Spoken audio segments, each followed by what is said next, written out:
बिस्मिल्लाहिर्रहमानिर्रहीम। अस्सलाम वालेकुम students of ADB commerce second semester girls, government degree college centre town Bahawalpur. Students, हम subject जो स्टडी कर रहे हैं एडवांस फाइनेंशियल अकाउंटिंग है। कोर्स कोड इसका है ADC 01201। वीक नंबर 7 और 8 हम डिस्कस कर रहे हैं। इसमें जो टॉपिक हमारा है, हम प्रिपेयर कर रहे हैं financial statements of limited company. इसमें हम प्रिपेयर करेंगे profit and loss accounts and related statement and notes. इससे पिछले लेक्चर में हम पहले डिस्कस कर चुके हैं इसके अबाउट के फाइनेंशियल स्टेटमेंट्स क्या हैं, लिमिटेड कंपनीज क्या हैं और प्रॉफिट एंड लॉस अकाउंट्स किस तरह प्रिपेयर करते हैं। इसके फॉर्मेट से भी हम डिस्कस कर चुके हैं। 2 टाइप्स के इसके फॉर्मेट थे, एक इंटरनल यूज़ के लिए, एक पब्लिकेशंस के लिए। जो हम प्रॉफिट एंड लॉस अकाउंट बनाएंगे, 2 टाइप्स का फॉर्मेट थे इसके, और अदर जो स्टेटमेंट्स थी वो भी हमने उसमें डिस्कस किए थे। अब इसमें हम क्वेश्चन सॉल्व करेंगे कि एक क्वेश्चन मैं आपको करके बताऊंगी, मतलब समझाऊंगी यहाँ पर कि किस तरह सॉल्व होगा हमारा। तो ये क्वेश्चन मैंने बुक से ये लिया हुआ है, बाकी क्वेश्चन भी आपने ही बुक से लेकर ही करने हैं प्रैक्टिस। क्वेश्चन ये है 11.1, 11 चैप्टर में है ये क्वेश्चन। फर्स्ट क्वेश्चन है ये, बाकी second, third and fourth 3 question आपने फर्दर और करने हैं सॉल्व, इसी फॉर्मेट से होंगे। तो क्वेश्चन हम देखते हैं। फर्स्ट क्वेश्चन है हमारे पास, from the following selected balance of Philo PLC as the 31 March 2005। Balances है ये फाइलो PLC के 31 मार्च के। फर्स्ट केस में कह रहा है कि detail trading and profit and loss account for internal use. हमने प्रिपेयर करना है, profit and loss account prepare करना है जो कि इंटरनल यूज के लिए, ठीक है। सेकंड वो कह रहा है कि a profit and loss account for publication. Means हमने 2 टाइम जो है profit and loss account prepare करना है। फर्स्ट हमने इंटरनल यूज के लिए, सेकंड हमने जो प्रिपेयर करना है वो हम करेंगे पब्लिकेशंस के लिए। तो डिटेल हम देखते हैं क्वेश्चन की। Profit and loss account as at 31 March 2004।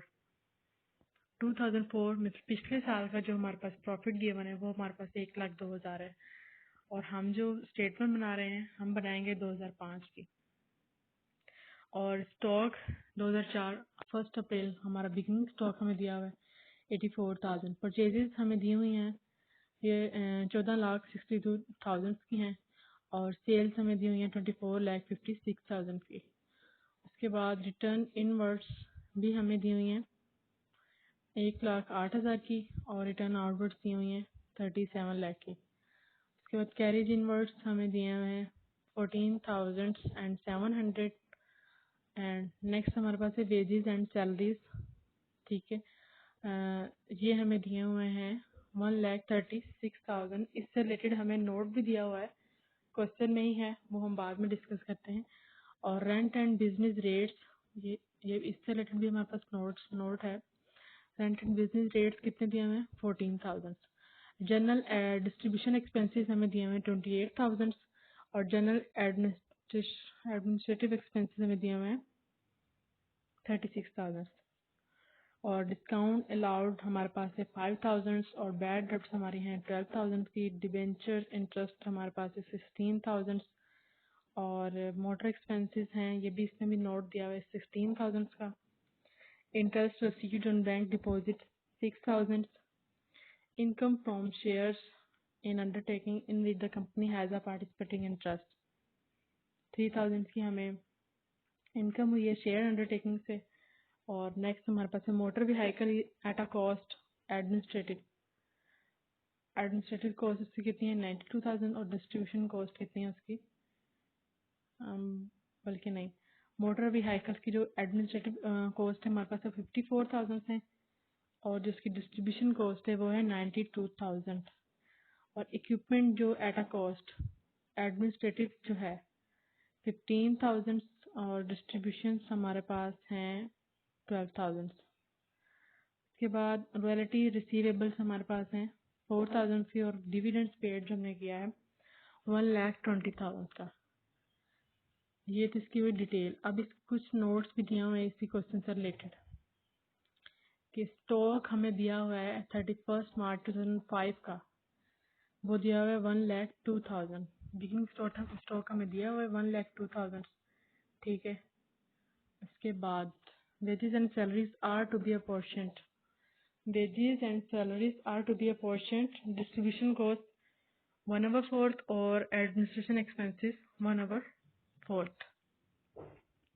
इसमें जो हमारी वेजेस एंड सैलरीज हैं हम उसको अपॉर्शन करेंगे कि जो उसकी डिस्ट्रीब्यूशन कॉस्ट है वो 1/4 लेंगे और एडमिनिस्ट्रेटिव एक्सपेंसेस लेंगे 3/4, ठीक है। तो हमारी वेजेस एंड सैलरीज की कितनी है यहाँ पर ऊपर दी हुई है 1,36,000 हमारे पास वेजेस एंड सैलरीज हैं। तो इसके अकॉर्डिंग हम डिस्ट्रीब्यूशन कॉस्ट जो हम निकालेंगे हमने 1/4 इसका लेंगे 1,36,000 का डिस्ट्रीब्यूशन कॉस्ट का, एडमिनिस्ट्रेटिव एक्सपेंसेस का हम लेंगे 3/4 हम लेंगे 1,36,000 का, तो हमारे पास एडमिनिस्ट्रेटिव एक्सपेंसेस निकल आएंगे। सी नोट जो हमारे पास दिया हुआ है, सी नोट में वो कह रहे हैं कि rent and business rates are to be apportioned. Rent और बिजनेस रेट किस बेस पर अपोर्शन्ड होगा, उसमें डिस्ट्रीब्यूशन कॉस्ट 55% जाएगा और एडमिनिस्ट्रेशन एक्सपेंसेस जो है 45% जाएगा। रेंट एंड बिजनेस रेट की जो अमाउंट दी हुई है उसमें डिस्ट्रीब्यूशन कॉस्ट हम 55% निकाल लेंगे और एडमिन एक्सपेंसेस जो है 45% निकाल लेंगे। नोट डी, डी में कहते हैं कि apportion motor expenses in the proportions 2:3। Motor expenses को हम प्रोपोर्शनेट करेंगे किस रेशियो से, 2:3 से, between distribution cost and administration expenses, ठीक है। डिस्ट्रीब्यूशन कॉस्ट इसमें 2 होगा, डिस्ट्रीब्यूशन कॉस्ट का इसका रेशियो 2 होगा और एडमिन एक्सपेंसेस का जो रेशियो होगा वो 3 होगा। तो मोटर एक्सपेंसेस को डिस्ट्रीब्यूशन और एडमिन दोनों पर एलोकेट कर देंगे 2:3 से। उसके बाद depreciation, depreciate motor vehicles 20% and equipment 10% on cost. Depreciation हमें क्वेश्चन में गिवन है, डेप्रिसिएशन जो हमें क्वेश्चन में जब सॉल्व करेंगे वहाँ हम देखते हैं कि इसका क्या प्रोसीजर है। बाल डेप्रिसिएशन जो है मोटर व्हीकल की जो कॉस्ट है, ठीक है, उसका हम लेंगे 20%, ठीक है। और इक्विपमेंट की जो कॉस्ट है वो हमारे पास है 10% ऑन कॉस्ट। बल्कि ये दी हुई है ये जो नीचे पॉइंट्स दिए हुए हैं हमारे पास क्वेश्चन में, जहाँ पर ये लिखा हुआ income from shares in undertaking, इसके नीचे जो पॉइंट है मोटर व्हीकल एट कॉस्ट, ठीक है। जो कॉस्ट पर वो मोटर व्हीकल है, ठीक है, उस कॉस्ट पर जो हमारे पास उस कॉस्ट पर हम लेंगे 20%, तो वो हमारे पास डेप्रिसिएशन होगा। उसके बाद और इक्विपमेंट का 10% लेंगे, इक्विपमेंट की जो कॉस्ट हमें दी हुई है उसका हम 10% लेंगे, तो वो हमारे पास डेप्रिसिएशन की अमाउंट आई। उसके बाद हम पॉइंट नंबर जी देखते हैं, बल्कि एफ है कि IQ ऑडिटर्स रेम्यूनरेशन ऑफ $11,000, $11,000 जो हमारे पास है ऑडिटर्स की रेम्यूनरेशन है। और जी में हम देखते हैं कि एक्यू corporation tax for air on ordinary activity profit कितना है ये 3,64,000। A sum of $20,000 is to be transferred to general reserve. 20,000 जो है हमारे पास वो हम जनरल रिजर्व को ट्रांसफर कर देंगे। अब हम ये जो हमारे पास पॉइंट्स दिए हुए हैं हम इनकी डिटेल देखते हैं कि ये किस तरह पोर्शंस होंगे, इनकी किस तरह डिटेल होगी। फर्स्ट हम देखते हैं कि क्वेश्चन में रिटर्न इनवर्ड्स क्या होते हैं, हमें वो पता होना चाहिए कि रिटर्न इनवर्ड्स क्या है। रिटर्न इनवर्ड्स उन्हें कहते हैं कि जो हम सेल करते हैं इसमें से कुछ चीज़ें अगर हम कस्टमर हमें वापस कर दे तो वो क्या होंगी, रिटर्न इनवर्ड्स होंगी। मीन्स हम जो सेल करेंगे उसमें से हमारी कुछ चीज़ें हमारे पास वापस आ जाएं, कस्टमर हमें वापस कर दे तो वो रिटर्न इनवर्ड्स होंगी और इन्हें हम सेल में से हमेशा लेस करते हैं। सेकंड पॉइंट था cost of sale. Cost of sale क्या होता है ये हम खुद से फाइंड करते हैं। Cost of sale sometime question में गिवन भी होती है कॉस्ट ऑफ सेल, बट ये फाइंड करनी पड़ती है ज़्यादा। तो इसमें बिगिनिंग इन्वेंट्री लेंगे हम, ठीक है। बिगिनिंग इन्वेंट्री में हम ऐड करते हैं परचेजेस ऐड करेंगे और परचेजेस में से हम लेस करते हैं रिटर्न आउटवर्ड हम लेस करेंगे और इसके बाद हम ऐड करते हैं कैरेज इनवर्ड, मतलब चीज़ों को परचेज करते वक्त जो खर्चा है वो हम ऐड करते हैं, उससे हम कहते हैं कैरेज इनवर्ड्स, ठीक है। इसके बाद हम इसमें से एंडिंग इन्वेंट्री लेस कर देंगे तो हमें कॉस्ट ऑफ सेल हासिल होगी, जो कि हम सेल में से लेस करते हैं तो हमें ग्रॉस प्रॉफिट हासिल होगा। ये प्रैक्टिस करेंगे क्वेश्चन की तो ये जो है आपको पॉइंट समझ आएंगे कौन सी चीज़ लेस होगी कौन सी ऐड होगी। तो रिटर्न आउटवर्ड्स हम देख लेते हैं कि रिटर्न आउटवर्ड्स क्या होते हैं, कि ये वो हैं जो हम चीज़ें परचेज करते हैं, जो हम चीज़ें परचेज करेंगे और इसमें से कुछ जो है चीज़ें हम रिटर्न कर देंगे तो वो जो रिटर्न होंगी हम उनसे कहेंगे कि ये रिटर्न आउटवर्ड्स हैं। नेक्स्ट हम देखते हैं पॉइंट इसमें कि वेजेस एंड सैलरीज का उन्होंने पॉइंट दिया हुआ था कि वो कितनी थी 1,36,000 था। उस पर जो डिस्ट्रीब्यूशन कॉस्ट और एडमिन एक्सपेंसेस था उसको एलोकेट करना है। तो 1,36,000 का 1/4 लेंगे तो हमारे पास आएगा 34,000 और एडमिन एक्सपेंस जो है 1,36,000 का 3/4 हम लेंगे तो हमारे पास 1,02,000 का एडमिन एक्सपेंसेस आ जाएंगे। उसके बाद रेंट एंड बिजनेस रेट्स उन्होंने दिया हुआ है 14,000, बट नोट्स में जो इन्होंने दिया हुआ है उसकी एलोकेशन किस तरह करनी है कि डिस्ट्रीब्यूशन कॉस्ट हमें दी हुई है 55%। डिस्ट्रीब्यूशन कॉस्ट हम लेंगे 55% ऑफ 14,000, तो 14,000 का हम 55% लेंगे तो हमारे पास 7,700 की अमाउंट आ जाएगी। उसके बाद एडमिन एक्सपेंसेस भी ऐसे ही हैं, हम 45% लेंगे 14,000 का तो हमारे पास आ जाएगा 6,300। नेक्स्ट पॉइंट है डी। डी में क्या उन्होंने नोट दिया था कि मोटर एक्सपेंसेस कितने हैं 16,000 के और डिस्ट्रीब्यूशन कॉस्ट कितनी है उनकी। डिस्ट्रीब्यूशन कॉस्ट वो कह रहे हैं कि इसका हमने पोर्शन करना है 2:3 पर। डिस्ट्रीब्यूशन कॉस्ट हमारे पास आएगी 2/5, ठीक है। 2:3 इन दोनों को सम कर लेंगे तो हमारे पास टोटल आएगा 5। तो डिस्ट्रीब्यूशन कॉस्ट का जो पार्ट है वो है 2, 2/5, 2 ओवर मतलब कि 2/5 जो डिस्ट्रीब्यूशन कॉस्ट का मोटर एक्सपेंस है हमारे पास है 16,000, तो इनको कैलकुलेट करेंगे तो हमारे पास जो डिस्ट्रीब्यूशन कॉस्ट आएगी मोटर एक्सपेंस की वो आएगी 6,400। एडमिनिस्ट्रेशन एक्सपेंसेस देखें हम कि उसकी रेशियो क्या है 3, तो 3/5 इसको हम 16,000 से मल्टीप्लाई करेंगे तो हमारे पास जो एडमिन एक्सपेंस आएंगे वो आएंगे 9,600।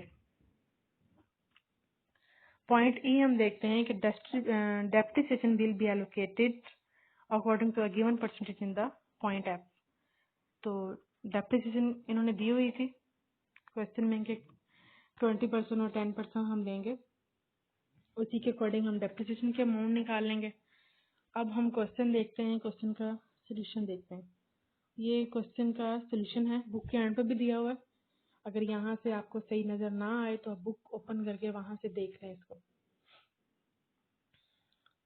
पहला जो इन्होंने बनाया हुआ है प्रॉफिट एंड लॉस अकाउंट बनाया वो इन्होंने बनाया हुआ है पोलियो पीएलसी कंपनी का। इन्होंने बनाया कि इंटरनल यूज के लिए, ठीक है। ट्रेडिंग में प्रॉफिट एंड लॉस अकाउंट बनाने for year ended 31 March 2005। First of all हमारे पास है सेल्स। सेल्स हमारे पास कितनी है, सेल्स क्वेश्चन में जो दे रहा है वो 24,56,000। क्वेश्चन में कितनी सेल्स हमारे पास गिवन थी, सेल्स यहाँ पर थी 24,56,000। इतनी ही सेल्स थी हमारे पास जो यहाँ पर वो राइट कर रहा है, ठीक है। सेल्स यही थी 24,56,000। ओके, अब इसमें से हम लेस करेंगे रिटर्न इनवर्ड्स, ये भी क्वेश्चन में दिए हुए थे 1,08,000। ये हम इसमें से लेस कर देंगे तो हमारे पास जो अमाउंट आएगी वो आएगी 23,48,000। अब हम इसमें से लेस कर देंगे कॉस्ट ऑफ सेल, जो हमारे पास आया है आंसर। अब हम इसमें से लेस करेंगे कॉस्ट ऑफ सेल। तो कॉस्ट ऑफ सेल हम पहले फाइंड करेंगे, वो हम किस तरह फाइंड करेंगे। पहले हमारे पास है स्टॉक, हमारे पास आएगा 1 अप्रैल 2004 का। बिगिनिंग स्टॉक हमारे पास कितना है क्वेश्चन में देखते हैं, यहाँ पर सही क्लियर नहीं आ रहा। स्टॉक 1 अप्रैल 2004 का 84,000, ठीक है। तो लेस हमने क्या करना है cost of sale. Cost of sale हम फाइंड करेंगे, उसके लिए सबसे पहले हमें चाहिए स्टॉक 1 अप्रैल 2004 का वो है 84,000 और अब हम इसमें ऐड करेंगे परचेजेस, ठीक है। परचेजेस हम फाइंड करेंगे कि 14,62,000 की हैं, उसमें हम जो लेस कर देंगे रिटर्न आउटवर्ड $37 लेस कर देंगे तो हमारे पास जो परचेजेस आएंगी 1425 ये अमाउंट आएगी। इसको इसमें लेस करेंगे तो अब हम बाकी जो हम इसमें से लेस करेंगे कैरेज इनवर्ड्स वो है 14.7। तो हमारे पास अब जो आंसर आएगा ये आएगा 1439.7। अब हम लेस कर देंगे एंड पर इसमें से स्टॉक 31 मार्च 2005 का वो है 1,02,000।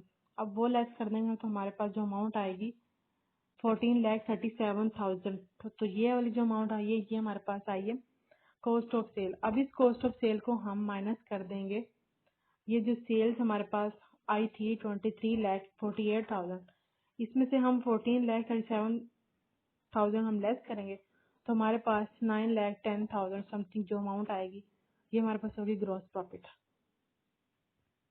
तो हमने ग्रॉस प्रॉफिट तक फाइंड कर लिया। अब हम फाइंड करेंगे डिस्ट्रीब्यूशन कॉस्ट। डिस्ट्रीब्यूशन कॉस्ट हम निकालेंगे, हमने सैलरीज एंड वेजेस के अकॉर्डिंग निकाला हुआ है, उसको एलोकेट किया हुआ है। वो हमारे पास था 34,000 पहले हम एलोकेट कर चुके हैं। रेंट एंड बिजनेस रेट्स को भी हम कैलकुलेट कर रहे हैं, कर लिया हमने 7,700 था। यहाँ पर इन्होंने डॉलर्स में कन्वर्ट करके ये पॉइंट्स में लिखा हुआ है, आप डायरेक्ट जिस तरह कैलकुलेट होगा उसकी तरह लिखते रहना। उसके बाद जनरल डिस्ट्रीब्यूशन एक्सपेंसेस ये भी हमने कैलकुलेट किए हैं 6,400 से। मोटर एक्सपेंसेस भी हमने किए हैं। उसके बाद डेप्रिसिएशन भी हमने की है, ये 10.8 और इक्विपमेंट 1.5। तो ये डिस्ट्रीब्यूशन कॉस्ट जो हम फाइंड करेंगे ये आएगी 86.9। ठीक है, अब नेक्स्ट हम जो फाइंड करेंगे एडमिनिस्ट्रेटिव एक्सपेंसेस फाइंड करेंगे। इसमें सैलरीज एंड वेजेस हैं 1,02,000 की और रेंट एंड बिजनेस रेट्स 6.3 ये भी हमने कैलकुलेट किया हुआ है। जनरल एडमिनिस्ट्रेटिव एक्सपेंसेस दिए हैं 24,000 के।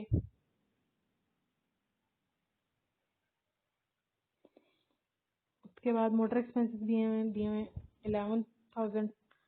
डिस्काउंट अलाउड हमें दिया हुआ है 5,000 का और बैड डेट्स हमें दिए हुए हैं 18,400। और डेप्रिसिएशन हमें मोटर इक्विपमेंट की दी हुई है 18.4 और 1.2। तो इन सबको हम ऐड करेंगे ये आएगा 203.5। तो ये हमने कैलकुलेट कर लिया एडमिनिस्ट्रेटिव एक्सपेंस, पहले हमने किया है डिस्ट्रीब्यूशन कॉस्ट। ठीक है, दोनों को हमने ऐड किया तो हमारे पास आ जाएगा 290.4 आएगा। इसको हम लेस कर देंगे ग्रॉस प्रॉफिट में से। ठीक है, ग्रॉस प्रॉफिट में से हम इसको लेस करेंगे तो हमारे पास आएगा 619.9। अब हम देखते हैं कि अदर ऑपरेटिंग इनकम या रॉयल्टी रिसीट कितनी है, वो 4 है, क्वेश्चन में दी हुई है अभी। Income from shares in undertaking in which, वो भी हम देखेंगे in which the company has a participating interest, वो है 3,000 आई थिंक दिया, वो भी हम यहाँ लिखेंगे, ऐड करेंगे हम इसमें। Income interest on bank deposit 6,000 है, तो ये दोनों हम ऐड करेंगे तो ये हो जाएगा 9,000। इसको हम ऐड करेंगे 623 में तो हमारे पास आ जाएगा 632.9। अब हम करेंगे इंटरेस्ट पेएबल की बात। तो इसमें डिबेंचर इंटरेस्ट आएगा वो है 12। प्रॉफिट ऑन ऑर्डिनरी एक्टिविटीज आएगा बिफोर टैक्सेशन, हमारे पास आ जाएगा, इसमें से हम लेस कर देंगे तो ये हमारे पास आएगा 620.9। अब क्या है कि टैक्स हम करेंगे, tax on profit on ordinary activities वो है 364.9, वो हम लेस करेंगे तो प्रॉफिट हमारे पास आ जाएगा, profit on ordinary activities after taxation आएगा 256.9। अब हम करेंगे retained profit from last year. Last year का प्रॉफिट जो हमारे पास 1,02,000 था तो हम इसमें ऐड कर लेंगे तो हमारे पास अब आ जाएगा 1,54.9। अब हम करेंगे ट्रांसफर टू जनरल रिजर्व कितने किए थे उन्होंने 20,000 और डिविडेंड पे कितने पे किया था 1,20,000 का, दोनों को ऐड करेंगे तो 1,40,000 हो जाएगा। तो ये हम इसमें से लेस कर देंगे, जो हमारा रिटेन प्रॉफिट आया था 1,54,000, तो इसमें से ये 1,40,000 लेस करेंगे तो हमारे पास जो इस साल का रिटेन प्रॉफिट आया है वो है 14.9, जो कि हम कैरी फॉरवर्ड कर देंगे टू द नेक्स्ट ईयर। ये हमने प्रॉफिट एंड लॉस अकाउंट बनाया है फॉर इंटरनल यूज। अब हमारे पास जो है ये है फॉर पब्लिकेशन अकाउंट्स या एक्सटर्नल यूज के लिए। तो सबसे पहले इसमें सेल्स भी हुई है, टर्नओवर इन्होंने यहाँ पर डायरेक्ट लिखी हुई है 23,48,000 जो कि हमने यहाँ पर कैलकुलेट की थी खुद से। टोटल जो क्वेश्चन में जो सेल्स हुई थी वो थी 24,56,000, उसमें से रिटर्न इनवर्ड्स लेस कर दी थी 1,08,000। तो उसके बाद जो हमें सेल्स हुई थी वो थी हमारी 23,48,000। इन्होंने डायरेक्ट यहाँ पर वही वाली सेल्स लिखी है जो हमने क्वेश्चन में कैलकुलेट करनी है 23,48,000। तो आपको मैंने पिछले लेक्चर में जब फॉर्मेट समझाया था तब भी मैंने ये बताया था कि जो हम डिटेल लिखेंगे इंटरनल यूज के लिए, जो हम financial statement profit and loss account बनाएंगे, उसमें हम हर पॉइंट की डिटेल लिखेंगे कि फलां पॉइंट जो है इसकी डिटेल कैसे आई है और ये कैसे हमने एलोकेट किया है, कैसे हमने सॉल्व किया। बट जब पब्लिकेशन पर्पज के लिए हम प्रॉफिट एंड लॉस अकाउंट बनाएंगे तब डिटेल अमाउंट लिखेंगे, तब डायरेक्ट हम अमाउंट लिखते जाएंगे जो हमने पीछे पहले हमने कैलकुलेट की होगी। तो टर्नओवर हमने डायरेक्ट लिख दी 23,48,000 की। तो कॉस्ट ऑफ सेल भी हमने फाइंड की थी ऊपर, वही वाली हम यहाँ लिखेंगे। तो हम माइनस करेंगे तो हमारे पास ग्रॉस प्रॉफिट आ जाएगा जो कि है 910.3। उसके बाद डिस्ट्रीब्यूशन कॉस्ट 86,000.9 और एडमिनिस्ट्रेटिव एक्सपेंस 2,03.5 है। दोनों को ऐड करेंगे वो है 290.4 और इसको हम 910.3 में से लेस कर देंगे तो हमारे पास जो आंसर आएगा 619.9 आएगा। अब हम करते हैं अदर ऑपरेटिंग इनकम, ठीक है, वो हम इसमें ऐड कर लेंगे तो हमारे पास 623.9 आ जाएगा। अब हम इसमें करेंगे इनकम फ्रॉम शेयर्स, ठीक है, वो हम ऐड करेंगे, वो है 3,000 और अदर इंटरेस्ट रिसीवेबल्स वो है 6,000 का। दोनों को ऐड करेंगे, ये हमारी इनकम है 9 हो जाएगा, ये हमारा $9। तो इसको हम ऐड करेंगे तो हमारे पास 632.9 आंसर आएगा। अब हम देखते हैं कि इंटरेस्ट पेएबल्स कितने हैं। इंटरेस्ट पेएबल में हम पहले देखेंगे कि profit on ordinary activities before taxation हमारे पास आएगा इंटरेस्ट पेएबल सॉरी था 12। तो 632 में से 12 लेस कर देंगे, हमारे पास जो आएगा profit on ordinary activities before taxation हमारे पास आया 620.9, ठीक है। अब हम करेंगे tax on profit on ordinary activities, tax जो हमारा था उसको हम डिडक्ट करेंगे। 620.9 में से हम टैक्स डिडक्ट करेंगे 364, तो हमारे पास profit for the year on ordinary activities after taxation जो हमारे पास प्रॉफिट आएगा 256.9। और इसके बाद हम देखते हैं कि ट्रांसफर टू जनरल रिजर्व को जो हमने अमाउंट ट्रांसफर किया वो है 20,000, वो हम अपने प्रॉफिट में से लेस कर देते हैं। और जो डिविडेंड हम पे करते हैं वो भी हम अपने प्रॉफिट में से पे करते हैं, तो वो भी हम इसमें से लेस कर देंगे। दोनों को ऐड करेंगे तो 1,40,000 आएगा। तो ये 256.9 में से 140 जो है हम लेस कर देंगे, तो हमारे पास retained profit for the year आएगा 116.9, ठीक है। जबकि हमारे पास जो हमने इंटरनल यूज के लिए बनाया था उसमें जो प्रॉफिट हमारे पास कितना आया था 14.9, और इसमें हमारा जो प्रॉफिट है वो 116.9 चेंज आ रहा है। वो इसीलिए चेंज आ रहा होता है कि हम इंटरनल यूज के लिए जो हम स्टेटमेंट बनाते हैं उसमें हम जो रिटेन प्रॉफिट लास्ट ईयर वाला होता है वो भी हम इसमें ऐड कर रहे होते हैं। बट जो हम पब्लिकेशंस के लिए हम बनाते हैं प्रॉफिट एंड लॉस अकाउंट उसमें हम लास्ट ईयर वाला प्रॉफिट वो नहीं ऐड करते, जस्ट जो इस साल वाला प्रॉफिट है सिर्फ वही शो करते हैं। तो ये हमारा यहाँ पर क्वेश्चन सॉल्व हो जाएगा, ठीक है। क्वेश्चन नंबर 1 इसको खुद भी सॉल्व करना है, ठीक है। तो ये आपको समझ आ जाएगा सही से। उसके बाद क्वेश्चन 2, 3 एंड 4 आपने खुद सॉल्व करने हैं, ओके।